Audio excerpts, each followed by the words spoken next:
নমস্কাৰ মোৰ অতি মৰমৰ ছাত্ৰ ছাত্ৰীসকল তোমালোক সকলোকে ইউটিউব চেনেল লাৰ্ণিং পইণ্ট আছামৰ অন্য এটা নতুন ভিডিঅ'লৈ স্বাগতম জনাইছোঁ।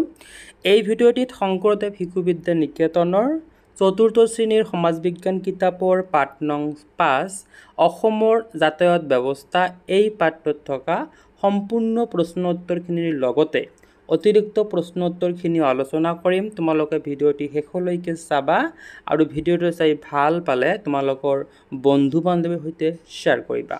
আহাচোন দেৰি নকৰি ভিডিঅ'টো আৰম্ভ কৰোঁ। ইয়াত চোৱা পাঠ নং 5 আৰু পাঠৰ নাম হৈছে অসমৰ যাতায়াত ব্যৱস্থা।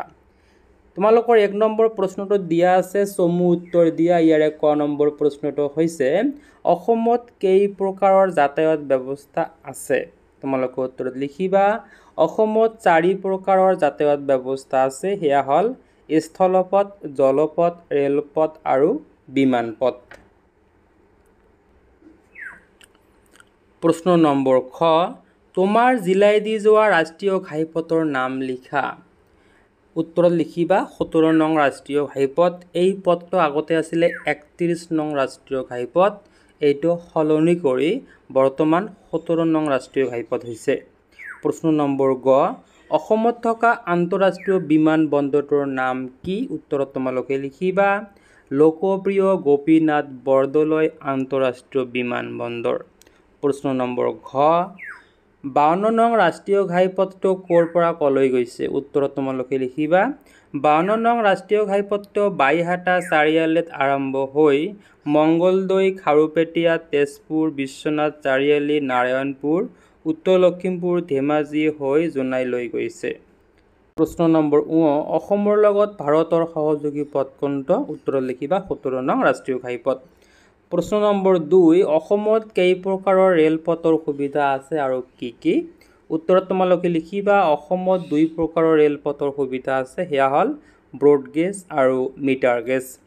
প্ৰশ্ন নম্বৰ 3 অসমত থকা বিমানবন্দৰ কেইটাৰ নাম লিখা। উত্তৰত তোমালোকে লিখিবা তেজপুৰৰ শালনি, যোৰহাটৰ ৰৰৈয়া, ডিব্ৰুগড়ৰ মোহনবাৰী, লখিমপুৰৰ লীলাবাৰী, শিলচৰৰ কুম্ভীগ্ৰাম আৰু বৰঝাৰৰ লোকপ্ৰিয় গোপীনাথ বৰদলৈ আন্তঃৰাষ্ট্ৰীয় বিমানবন্দৰ। প্ৰশ্ন নম্বৰ 4 ব্ৰহ্মপুত্ৰ নদীৰ ওপৰত থকা 3খন দলঙৰ নাম লিখা।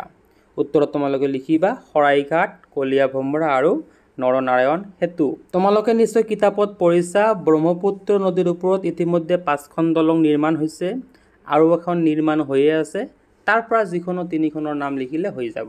ঠিক আছে। প্ৰশ্ন নম্বৰ 5 ব্ৰহ্মপুত্ৰৰ ওপৰৰ কোন কেইখন দলঙত পথ আৰু ৰেল পৰিবহণ ব্যৱস্থা আছে? উত্তৰত তোমালোকে লিখিবা শৰাইঘাট দলং, নৰনাৰায়ণ সেতু আৰু বগীবিল দলং। এই দলং 3খনত কি আছে? পথ আছে আৰু ৰেলো আছে। ঠিক আছে। এতিয়া আমি আহিছোঁ এই পাঠটোত থকা অতিৰিক্ত প্ৰশ্ন উত্তৰ কেইটা। 1 নম্বৰ প্ৰশ্ন অসমত নিৰ্মাণ কৰি থকা এক্সপ্ৰেছ হাইৱে বা দ্ৰুতবেগী ৰাজপথৰ কি নাম ৰখা হৈছে? East west corridor. প্ৰশ্ন নম্বৰ 2 অসমৰ একমাত্ৰ পৌৰ নিগমখনৰ নাম লিখা। উত্তৰত লিখিবা গুৱাহাটী পৌৰ নিগম। প্ৰশ্ন নম্বৰ 3 অসমৰ কোন কোন নদীত জাহাজ চলে? উত্তৰত লিখিবা ব্ৰহ্মপুত্ৰ আৰু বৰাক নদীত। প্ৰশ্ন নম্বৰ 4 অসমৰ এটি নদী বন্দৰৰ নাম লিখা। উত্তৰত লিখিবা পাণ্ডু নদী বন্দৰ। প্ৰশ্ন নম্বৰ 5 অসমত ৰাষ্ট্ৰীয় পথৰ উপৰি আৰু কি কি পথ আছে? উত্তৰত লিখিবা গড়কাপ্তানি পথ, পৌৰ পথ আৰু পঞ্চায়ত পথ। তো অতি মৰমৰ ছাত্ৰ ছাত্ৰীসকল এই পাঠটোত থকা প্ৰশ্ন উত্তৰ ইমানখিনি আছিলে। ভিডিঅ'টি শেষলৈকে চোৱাৰ বাবে ধন্যবাদ।